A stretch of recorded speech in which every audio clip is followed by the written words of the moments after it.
The Hollywood Beat looks at movies. I'm Tandy Culpepper, along with Reba Merrill. Say hi, Reba. I'm Reba. Yes, you are. All day long and twice on the weekend. Um, so we're doing two films, The Brutalist and Anora, both Oscar nominated. And let us start with The Brutalist because it's the longest. Of all the films nominated, it's the longest. Cousin.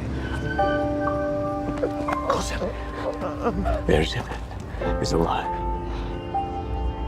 What? These are yours, yes? Yes. All of them? Yes. Tell me, why is an accomplished foreign architect shoveling coal here in Philadelphia? I'm afraid it is not so simple. There was a war on, and yet many of the sites of my projects had survived. My buildings were devised to endure such erosion of shoreline.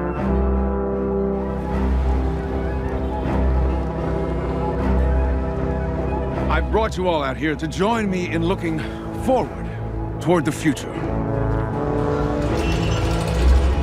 What do you think? It's unusual, even for you. So what's your overall feeling and thought on The Brutalist? Well, I saw it quite a while ago, and I have to admit that I saw it at home on the portal because As did I. because I was recuperating from pneumonia, and it turned out to be one of the nicest gifts I could be given watching it at home.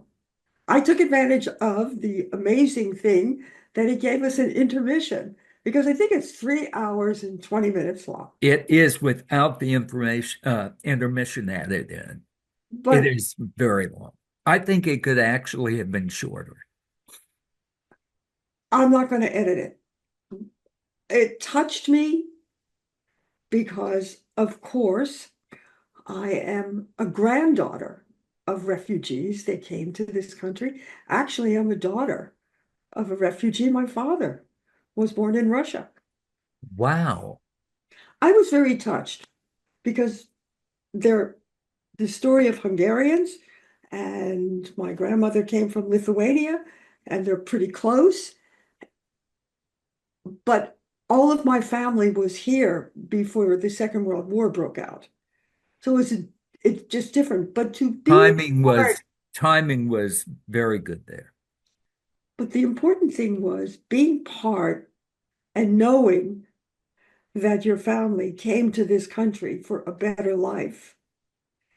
Just put their arms around me. This film put their arms around me and showed that I didn't have these problems.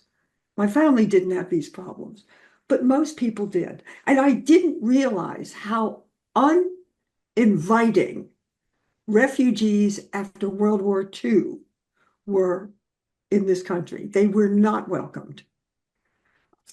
My father came, he was an infant, and he was sponsored, or his family was sponsored. And he never said anything how he felt uncomfortable here.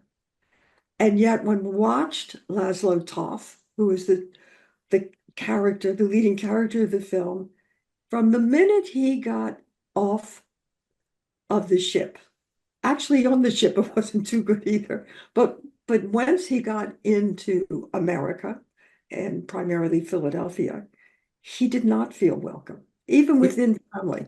it was interesting that in the opening scenes, and I don't want to give the movie away, but there's an upside down view of the Statue of Liberty. And that kind of sets the plot and the mood of the film going forward. My background is so different that I came from the same story of mine, backstory, as the ugly American in the film, because my family came here in like the 17th century. And I had no identification with Adrien Brody's character, and he has Czech, Hungarian background in his own family. His mother's Hungarian Yeah. and came and got out of Hungary in the 50s when they had that little opening and he got out. When I initially watched this film, I think I told you that I didn't like it, but then I found his performance fantastic, as was Guy Pearce's. We've talked a lot about that, but you keep saying you don't want to give it away. So let's talk on the surface of what this represents. First of all, the time, that it was 3 hours and 20 minutes. It had scene one, scene two, and an epilogue. And the most interesting thing I found out, as long as a movie is long, it has to be a good movie. Oppenheimer was long. It was a good movie. This is a good movie. It takes you intimately into an adventure that maybe we would have never seen. So I like that about the film. I like the look, because to see the 50s, to see what America looked like, how America acted, it was actually a very good history lesson. I mean, Yes, there is a surprising, which at the outset I wasn't prepared for, a scene that was violent, which also speaks to there's a lot to be said about class systems in this. Like in India, there's a caste system. Well, in this film, there's also a caste system at work, which I found interesting. And I found, the expression, the ugly American. Guy Pearce's character embodies the ugly American on 8 cylinders. And I found that interesting. What did you think about that? well, I thought it was interesting. And then when I researched back and started looking at the director writer, who also won the Golden Globe, the film won 3 Golden Globes. It is a film that feels the closest to him, and I think it has a lot to do with where he came from. This is not the first time they started to do this movie. It had That stunned me no, because the original cast members, it would have been a completely different movie. yeah. Joel Edgerton, Miriam I can't Cotillard, the French actress, and Sebastian Stan. Well, Sebastian Stan's pretty hot. He's in 2 movies. Well, yeah, but But this was totally, I think what happened is that he had a hard time raising the money. I am sure that he got turned down by a lot of people, but there were 10 companies, 10 willing to invest. Now, this movie does not look like a $9.5 million movie, does it? no, and this is what's interesting. Was it A24 who bought this film Eventually, yeah. for $9.5 million? What Okay, was the budget? Do 10 you million. know? I 10 don't. million. 10 million. So he purchased it for what A24 purchased it for what it cost to make the film. But it doesn't look like a $10 million film. It looks like an expensive film like Oppenheimer was. I mean, Yes. when I looked at a lot of it again, because I was fascinated by it, I thought it looked like, when I saw what it looked like, now, you didn't see the original when they announced the Oscars the other day, Thursday. And when they got to the best film and they announced the Brutalist, and then they announced the producers, to be determined. Well, Okay. that's Because they have too many. You're only allowed to have, what is it, 3? Yeah. But This if they was, have 10 people putting money in, the whole idea is they want to get their name up there. oh, So right. I don't know how it's going to reach. Um, It was shot in Hungary it was shot in Hungary to and represent Philadelphia. Philadelphia and New York, right? Yeah. We've seen other stories about people who survived the camps. They're always compelling and they're instructive. So my take on this and what I think moviegoers will find most interesting is that they'll be invited into a milieu, which it's a class thing. Many people will identify with the immigrant story, and other people will be embarrassed, I think, by Van Buren, the ugly American. Because they'll never see themselves like that. Even if they are, come on, they're not going to be embarrassed. Entitled people don't get embarrassed. Okay, turning now to Anora. My Russian is terrible. I can't even roll my R's. Я просто хотел тебе предложить. Ты хочешь быть эксклюзивно со мной? 15. Cash up front. Deal. Deal.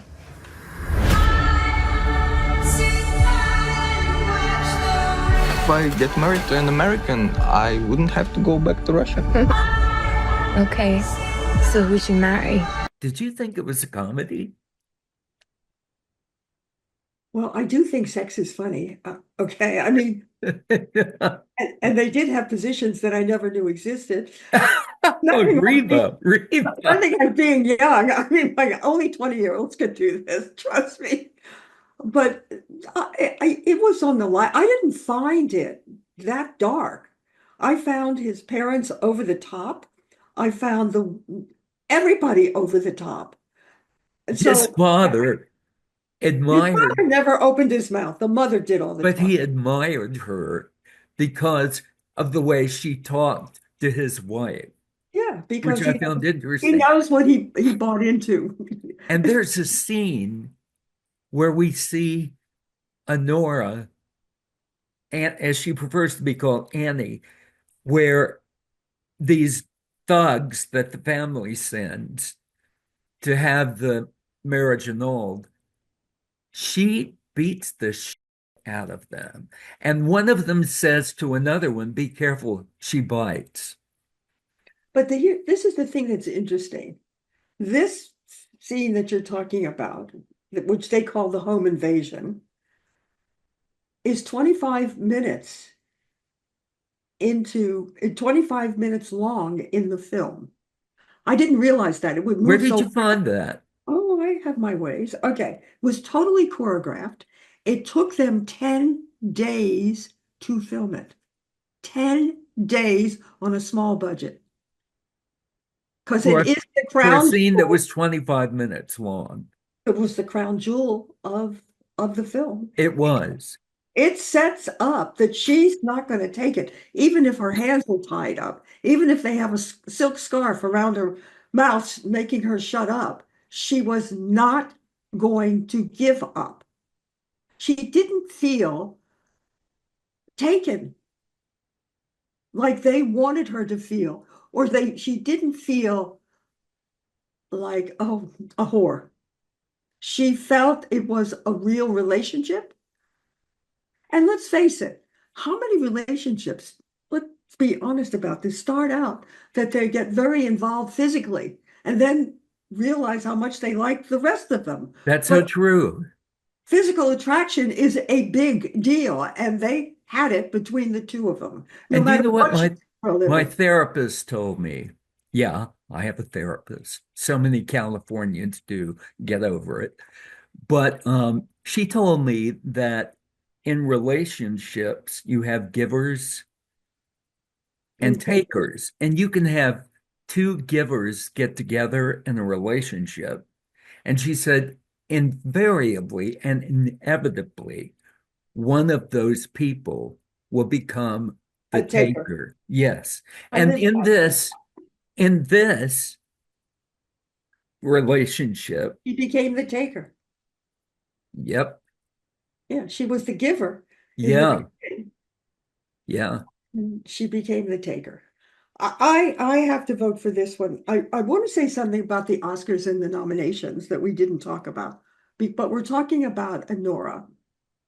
Is that all the women Best Actress awards this year, all of the films that they're in are also nominated for Best Films. Now, that's not the case with the men, because the Sing Sing and The Apprentice are not, even though the actors got nominations, their films did not get And I nominated. told you that Yes, you did. something, Yes. yes, I But the did. thing is, I did like this film. Also, I want to talk a little bit about what you're going to see when you see this film. They're looking for the bad boy who ran out on Anora. Vanya, And they have to go looking for him where he likes to hang out in Brighton Beach, which is a very big complex of Russians who are living in America. They went to all kind of bowling, not bowling, a pool hall, restaurants. They held up the phone. Look, do you know this missing guy? Guess what? All of that was shot on the fly without permits. They went in, had a camera rolling, must have been a small one, grabbed whatever they could. Everybody was scared to death to see if they were going to get enough because they couldn't go back. Well, they did go back to the pool hall once. And he said, but you were just here. But they said, well, we didn't make it clear how important it was. But when you see the film, you cannot tell this is a catch can that they ran and got. And it was really extraordinary. And a lot of it was improvised. Now, let me talk about the sex scenes or what she told me. First of all, I said to her, did you use a body double? Because the pole scene alone was the most miraculous scene I had ever seen. When she's on the pole, okay. She said no, but I spent nearly a year on this film before they went into production, living in Brooklyn. wait, did Mikey say that? Yeah, we're Okay. talking. This is the conversation we're having. She said she followed sex workers at clubs. She went to a lot of clubs.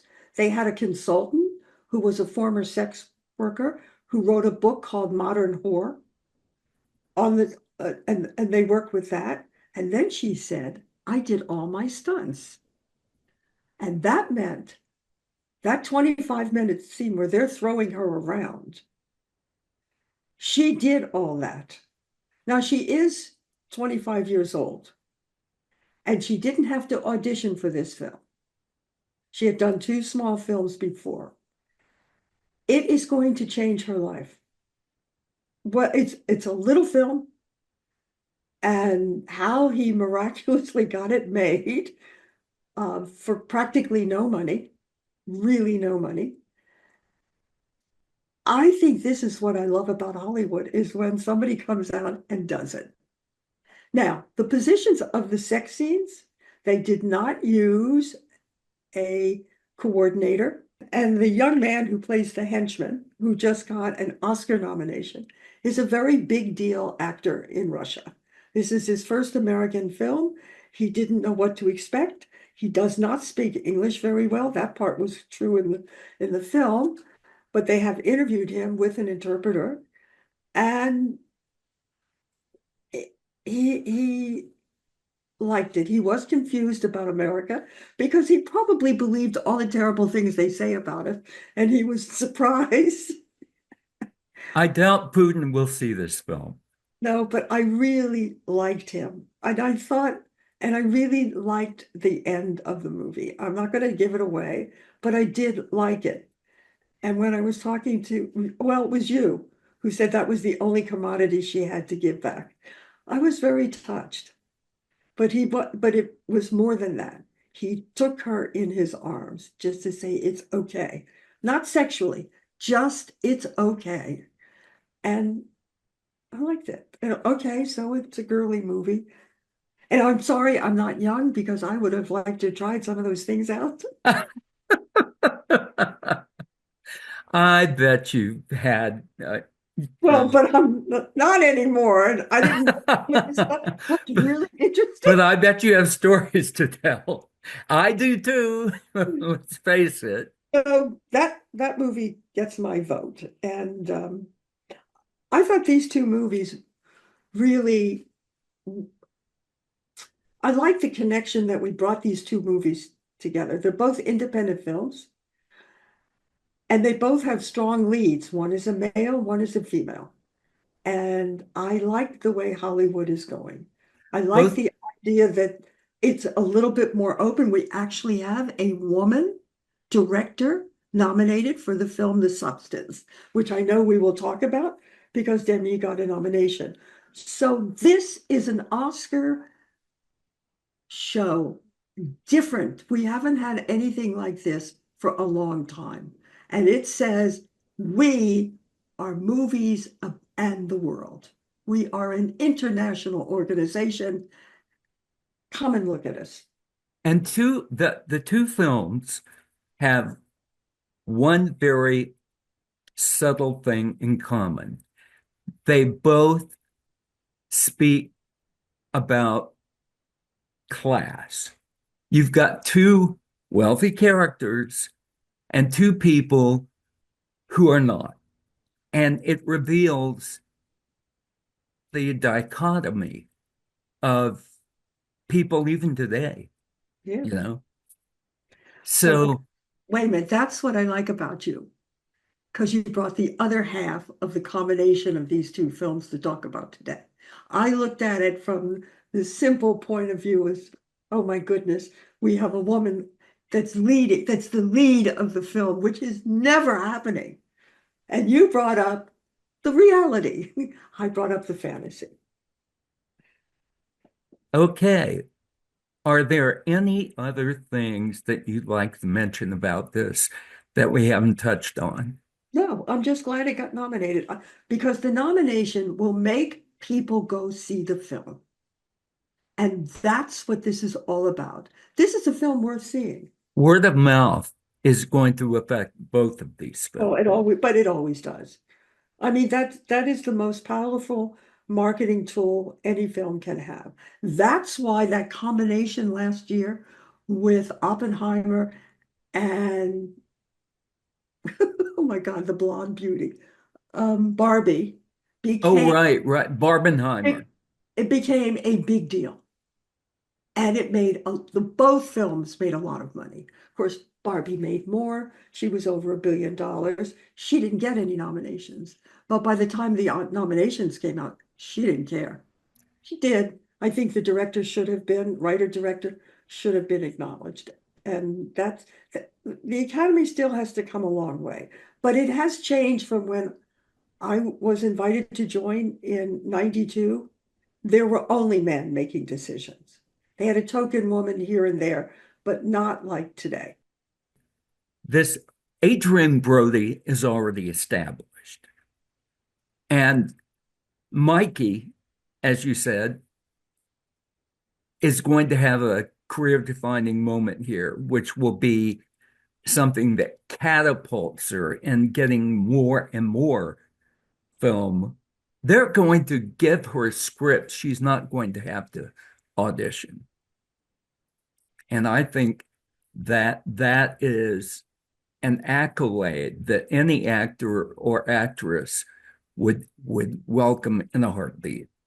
I agree. So I'm Tandy Culpepper. I'm Reba Merrill. And thank you guys out there for watching us on the Hollywood Beat.